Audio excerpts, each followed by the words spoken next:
Assalamualaikum warahmatullahi wabarakatuh. Bismillah, alhamdulillah, syukurillah, wassalatu ala rasulillah, sayyidina Muhammadin sallallahu alaihi wasallam, wa ala alihi wa sahbihi wa mawalah, wa la hawla wa la quwwata illa billah, wa la ghaliba illa billah, amma ba'd. Ya, untuk kali ini saya masih melanjutkan materi fikih 1 tentang toharah. Untuk sesi ini kita akan langsung masuk ke materi tentang wudhu. Jadi kemarin kalau toharoh itu sebenarnya untuk mensucikan dua jenis, ya. Yang pertama untuk najis dan yang kedua untuk hadas. Kalau najis seperti yang kemarin saya sudah jelaskan, ya, untuk najis dengan izalatin najasati, menghilangkan najisnya dengan disiram dengan air seperti itu. Kemudian atau dengan istinja, ya, istinja yo cebok. Nah, yang kedua itu toharoh untuk membersihkan hadas, untuk mensucikan hadas. Jadi bedanya najis dan hadas itu, kalau najis itu berwujud, ya. Kalau hadas itu tidak, tapi ada. Tapi hadas itu lebih seperti konsekuensi kita melakukan sesuatu. Seperti contohnya kita kencing, air kencingnya najis. Tapi konsekuensi hukumnya kita jadi berhadas kecil, seperti itu. Atau contoh lagi, misalkan analoginya sama seperti kamu misalkan mengerjakan tugas, wujudnya tugasnya kamu dikerjakan, tapi ada konsekuensinya kamu capek, misalkan kayak seperti itu. Kamu lega sudah mengerjakan. Nah, untuk hadas ini terbagi jadi dua, hadas kecil dan hadas besar. Kalau hadas kecil nanti hadas kecil disucikan dengan cara wudhu.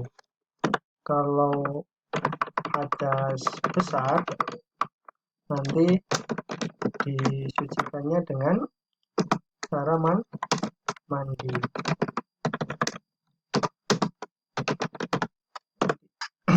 Seperti itu. Nah, nanti kalau tidak ada keduanya, tidak ada maksudnya dari keduanya wudhu dan mandi, kalau syaratnya harus menggunakan air. Kalau ternyata tidak ada air yang memenuhi syarat yang kemarin, ya, air suci mensucikan, bisa diganti dengan tayamum menggunakan debu. Itu. Nah, untuk yang pertama tentang wudhu, secara bahasa bagus, bersih, indah. Nah, secara syara wudhu memakai air yang suci untuk membersihkan anggota tubuh tertentu seperti wajah, kepala, tangan, sebagian kepala dan kaki. Ini yang rukun, ya, termasuk nanti yang sunnah dengan tata cara tertentu yang diatur syara. Nah, rukun wudhu ada 6. Ini rukun wudhu menurut mazhab Syafi'i yang umum digunakan oleh masyarakat muslim di Indonesia, menggunakan mazhab Syafi'i. Yang pertama, niat. Nah, niat ini dilakukan ketika membasuh muka.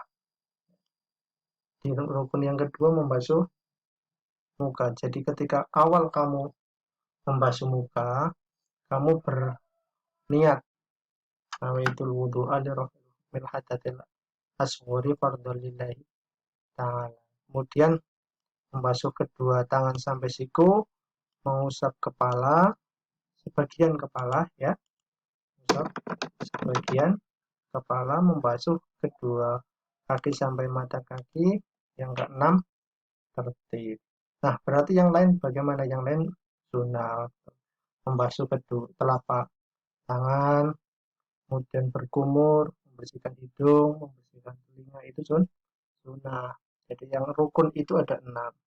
Tapi bukan berarti yang lain karena sunnah jadi ditinggalkan, tapi tetap dilaksanakan sesuai urutan yang biasa kamu kerjakan saja. Selanjutnya ini sunah-sunah wudhu yang tadi saya sudah sampaikan, membaca basmalah ketika memulai wudhu, menggosok gigi dengan sikat gigi dan kayu siwak, membasuh kedua telapak tangan sampai pergelangan, berkumur, membersihkan bagian dalam hidung, menyela-nyela jari tangan, mengusap bagian luar dan dalam daun telinga, mendahulukan anggota tubuh bagian kanan,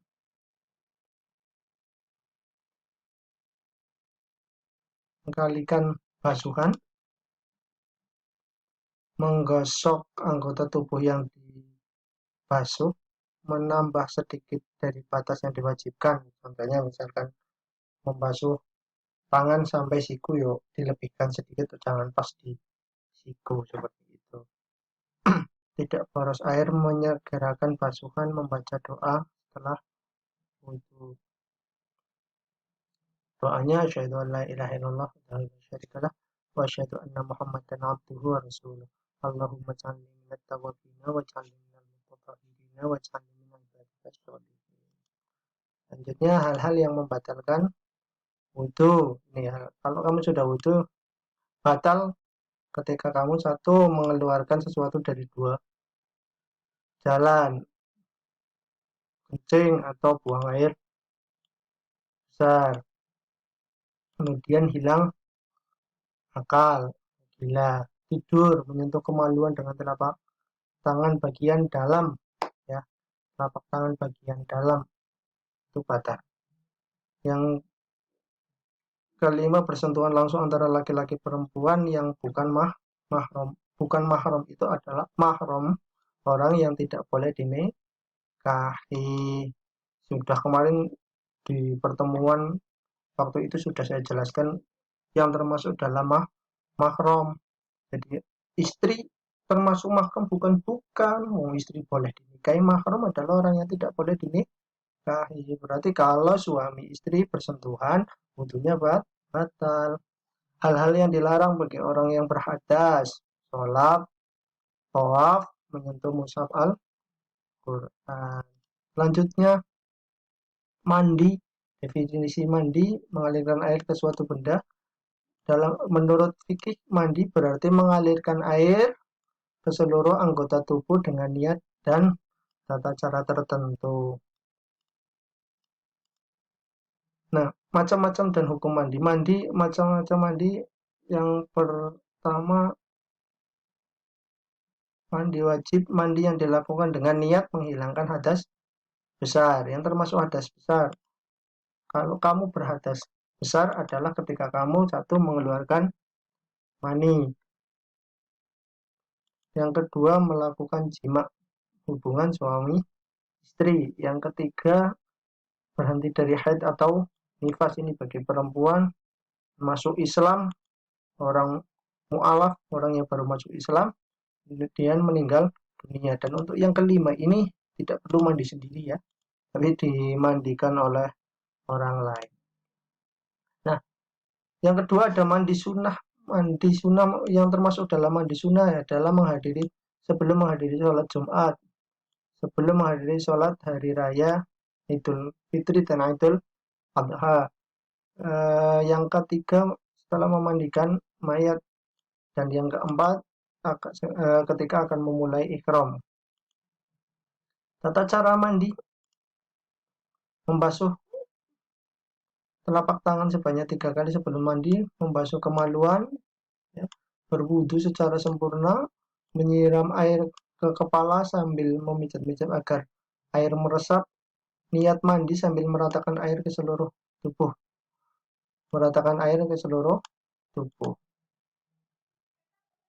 Jadi